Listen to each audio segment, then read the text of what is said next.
Good evening, and welcome back to part two with Real Talk with T. Holmes. Um, we want to welcome Latrina Caldwell back. As last week we talked about who takes their power back. We talked about in part one, Latrina being 18, her daughter's father was 16, and she's not aware of his age at the time. So Latrina gets pregnant, but she's abused the entire 9 months. She goes to Chicago with her mom to visit. Has a baby girl. She brings her back. And this week we will talk about how Latrina gained her power and some. Now, last week's segment, Satan was all in our segment, trying to chop up our video. But Satan, we give you no glory. So Latrina, welcome back. Thank you. Glad to be back. Thank you. Now, Latrina, last week we ended with you coming back and you been ashamed. You protected him to a degree because you would call the police, press charges, sometimes go to court, sometimes not. But you said something that I did not get to focus on last week. Would his mom would constantly bring him back, correct? She did. Okay. So what do you think that was about? We on real talk, right? I feel like sometimes, we don't want to deal. So it was a way that I'm thinking that she just didn't want to deal Okay. with the issues that he may have been dealing with. Okay. She had multiple children. She probably was healing herself and what other things she was experiencing, which I don't know. But I just felt like she just didn't want to deal. Okay. Well, I pray that 21 years later, that she's gotten her some help and she's no longer in a relationship that she was then. So Hmm. let's talk about Latrina being powerful, baby. She is powerless. She has a baby girl. And then tell us what point that gives you the mindset I can no longer be powerless. I must take my power back and give us how God has just moved through your life. Yes. So after my baby, I around 8 months is when I made the decision to leave. So she was 8 months old. Something on the inside of me just had gotten to a point of being tired. I was tired, and there was an experience that I had one last time with him that really pushed me to the point of my breaking point. So I left. As time went on, I ended up having another baby girl about 3 years later. And dealing with both of my daughters, I was taking them to church because one thing my mother gave me and my siblings was God. She introduced us to God, and she told me that that's something that, everyone should give to their children. So I took my kids to church. It was normal for me. I disconnected from the father along the way, but he's always there, ready and waiting for us to come back. So, with two little kids, I started to go back to church, found a really good church home. I'm still connected to that church to this day. And for about a year or two, I went through sitting, classes, etc. And then something sparked on the inside of me, and it's like he spoke right to me. God just spoke to me. And it's like he told me, I choose you. I choose you to go out there and be an example. I choose you to be the light, to show people that they can make it, that their past doesn't define their future. I choose you to show them what faith looks like and what hard work look like. So, and I ran with that. And once he spoke to me, I felt it in my spirit because I used to be angry. I used to be a really bitter, mean person because I felt like when I was abused, nobody helped me. So it was everybody's fault. I didn't care who you was. I just didn't have a good attitude. I felt like I was a good person, but I was broken. So hurting people hurt other people, right? So that's what I did unintentionally, unconsciously. So once I began to be conscious and fell back in love with the Father and rebuilding my relationship and Him speaking to me, after that, I started to take my power back. I went from a ninth grade dropout to getting my GED at 27 years old with two little kids. I started to take them to therapy. I started to tap into the resources that was available for me. I knew that I had to be better to my girls. I knew that they didn't deserve my brokenness. I knew that. That was something that I just knew in my heart. So once the Father really spoke to me, and it was very clear, it was a very, very clear message I will never forget. I was about 24 years old. And ever since then, I have been doing His work.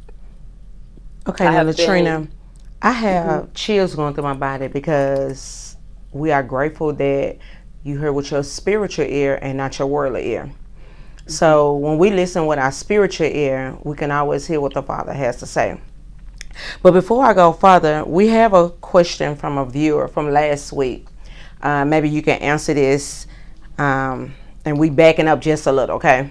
Okay. One question was, do you think maybe he may have been abusing his mom or others in the family?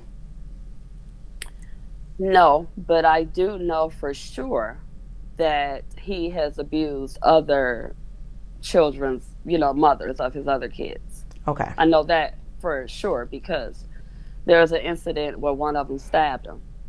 And I'm gonna be honest, God, I said, dang, she did it before me. That's not right. But that's kind of how I felt at the time. But I remember taking my daughter to the hospital to see him. She was probably about 2. Okay. And I know that he abused them, but I also know it today at this moment he's not the same person. I'm aware of that as well. Well, look, we thank God for that because everyone can be redeemed. So we Mhm. definitely not trying to sabotage his character by any means. Mhm. But we just sharing a story, correct? Correct. Okay, so the other question was, did he see abuse in his family? Which you did answer that in the beginning. So can you Mhm. reiterate that for the viewers? Yes, I am not a million percent accurate, meaning I've never had a conversation with his mother or father about it, but from him, he stated that there was abuse with his father and his mother. So he has seen the cycle and he repeated the cycle. Correct. So, And we yes. all have repeated a cycle at Hmm. some point in our lives that we seen. It might not been to this extent, but it can Hmm. be just as simple as we don't wash. My mom didn't wash in her house on Sundays. My grandmother didn't wash her house on Sundays, so we're not gonna wash my house on Sunday. So it's Hmm. not uncommon for anybody, any human being, to not repeat a cycle. Hmm. Okay, so and that was just a question from the viewers. I didn't want to leave the viewers out. Okay, so we hear from the Father, and He give us His word. He give us His confidence, this motivation. We speak into the situation. We got faith, and we stepping out. Our power is Hmm. here, Hmm. and go for it. Yeah. It still was a process. It still took years. Mm-hmm. It took years because I didn't know who I was. Correct. I didn't love myself. Mm-hmm. Yeah, like we have that normal surface love, but that real self love is a whole different ball game when you really in love with yourself. So I Mm-hmm. had surface love for myself. That's that common God given, love that we all should have. Mm-hmm. But I really didn't truly love Latrina. So, what do you So think? yeah. At what point made Latrina love Latrina? My daughters, Okay. the love of being a mother, and when my daughters actually helped me, my oldest daughter, who was the baby of the abuser, said to me one day, she said, Mom, you getting help for us, but you're not getting help for you. Mm. My baby was about 6. She was about 6 years old because I had them in therapy because I knew that I needed to get help. I was doing everything. My kids did everything from everything under the sun. I remember at one point, 3 days a week, I had people in my house Mm-hmm. from family therapy to individual therapy to skills workers to this worker to that worker. So my kids, that was that initial like, mom, you need to just, work, give to yourself. You give to everybody else. And she was 6 years old. And Latrina, like real talk, that's some real shit. Yes. Because the fact that a 6-year-old can recognize that as a mother, um, we doing so much, kids have that, and we're running back and forth, but we're not identifying that ourselves are somewhat at a whole. So for a 6-year-old to say, Mama, when are you going to help yourself? My kids probably should have been and told me, no, Mama, when your ass getting help? Because, you be focused on everything else. But, like, that's real talk. But you also said something to me that made a lot of sense. You said, even a therapist need therapy. And a lot of Mm-hmm. times, a lot of people may not recognize and identify that because we feel like if this is my gift and this is my calling, I can fix myself. But that's really not Mm-hmm. the case, correct? Yes. Okay. Yes. Yeah. Okay. So Latrina loves herself. She's stepping Mm-hmm. out into the world. She has her power back. And what happens after that? I'm still doing the work. Okay. I just wrote in my second published book, I wrote a chapter called Grinding to Greatness. It's Okay. a never ending process. I've learned it didn't happen overnight. I can't heal overnight. Correct. So no matter what, I'm still in my healing stages. Okay, so you also said hurt people. And Hmm. that's a known factor. But Hmm. also, can you give myself, just as well as the audience, like what's some key points of healing process? Because of course we know that it doesn't happen overnight. But sometimes black people, we live in a microwave ready society. We want it to Yeah, happen in 5 hours. yeah. For me, self care. I have adopted the name as the self care pusher, which means that I live a self care lifestyle. It means that every single day of my life, I take moments for Latrina.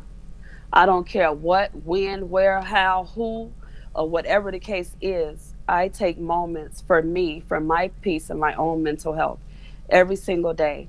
And that's where I really begin that self love journey. When I learned that self care is a lifestyle, it's not just a task.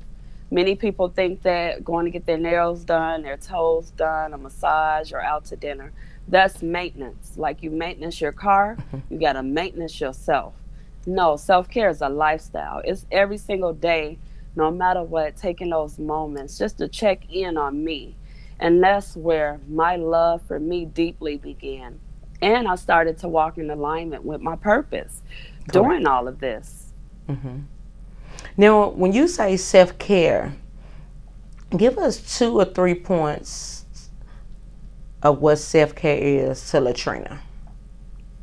Self care is taking care of me, self care is checking in on me.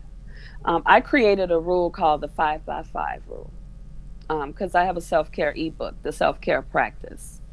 And this rule is taking 5 minutes 5 times a day. Mm. That's simple. We have 24 hours in a day. Mm-hmm. 5 minutes 5 times a day.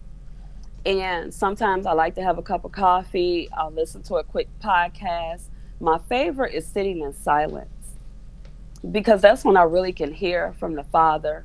That's when I can just kind of cleanse my thoughts and because I realize that you can delete, you can get rid of thoughts. You don't have to take that idea. You don't have to run with that feeling and that emotion. The more I know that I'm in control of me and my steps and my life and my process, every day I make those decisions. I wake up ready. I wake up Okay. ready to fight.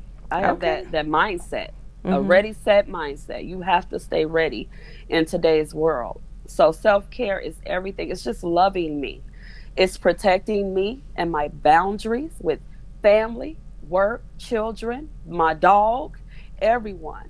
It's really loving me to the core, which means I'm protecting my spirit on a regular basis. I'm protecting my peace. And that's what self care is for Latrina. It's a lifestyle for me. Okay. I love protecting my peace and protecting Hmm. my spirit because Yes. our spirit makes a major difference. And even the 5 by 5 rule, 5 minutes, 5 times a day, that's nothing compared to 24 hours. Yeah. So, Latrina, now that God is walking you, give us a little information about your accolades, the different books. You have a new release that's coming out, correct? Yes. So I write self help books because Okay. I know that if I needed it, someone else needed. We Okay. just gonna be real. I needed it, someone else needed. And there's a lot of people out here that don't know, who they are. They don't even know where to start. And it really just starts with connecting with the Father and keeping that relationship with Him and being open to that, having just an open heart, mindset, and spirit to that. So my first book, published book, is called I Am Her. It's Mm-hmm. being healed, empowered, and renewed. And that's where I talk about suffering.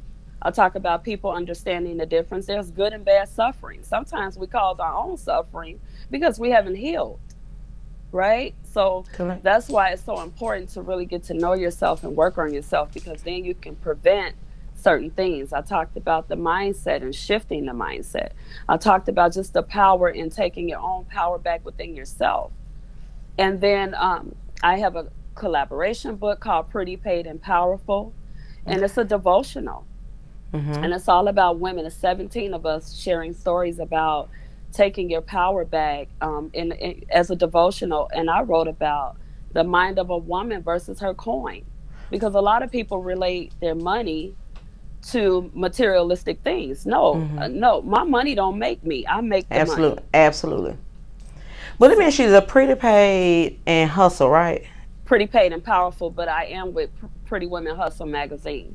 I Okay, do. but is Danita Covington part of that? Yes. Yes. Okay, so I know Danita. Danita's son, Damien, and my son, Lenata, they've been best friends since kindergarten. So yes, I Okay. know Danita. Okay. Yes, she And was I one of the authors. Yep. yes, she is, and I love a lot of her quotes. One of them is first, know your worth. Hmm. Second one, control your emotions, and the third one, never settle. Like I read that every day. Yeah. So Hmm. Latrina, as we called out on part two, you have been very transparent with your life, your story, and encouragement to other women, men. If it's anybody that's watching, or we know anyone that may need to just explore their heart to someone that's non-biased, give us that information, um, and hopefully someone will reach out that's in a need. Yes, you can reach out to me on my website, latrinacaldwell.com. Feel free to send me an email, latrinacaldwell@gmail. Book a complimentary discovery call with me, and we can talk. We can freely have a conversation. I have a lot of on hand resources for domestic violence survivors, victims, etc. Even for the men, I created a self-care ebook, self-care journal for men embracing self-care, and a self-care journal for us ladies. So I have a lot of resources to help, someone kind of find themselves again and seek support. So latrinacaldwell.com. Okay. Now, as Latrina has given us information, she's told us resources that she has, not only for women, but for men as well. We have talked about who takes their power back, how she was once powerless and now she's power. We are not talking about materialistic, but we're talking about spiritually, mentally, and emotionally. And Latrina, I want to thank you for joining Real Talk with us, part one and part two. And I pray that this story was beyond helpful for someone. You gave me a pretty good pointers this evening. And I will be adopting the 5 by 5 rule myself, because as one of my friends always say, I'm always fast forward. So I need to slow down some and start taking them 5 minutes 5 times a day. So there you have it, directly from Real Talk with T. Holmes. Who takes their power back? Latrina Caldwell, thank you for your story.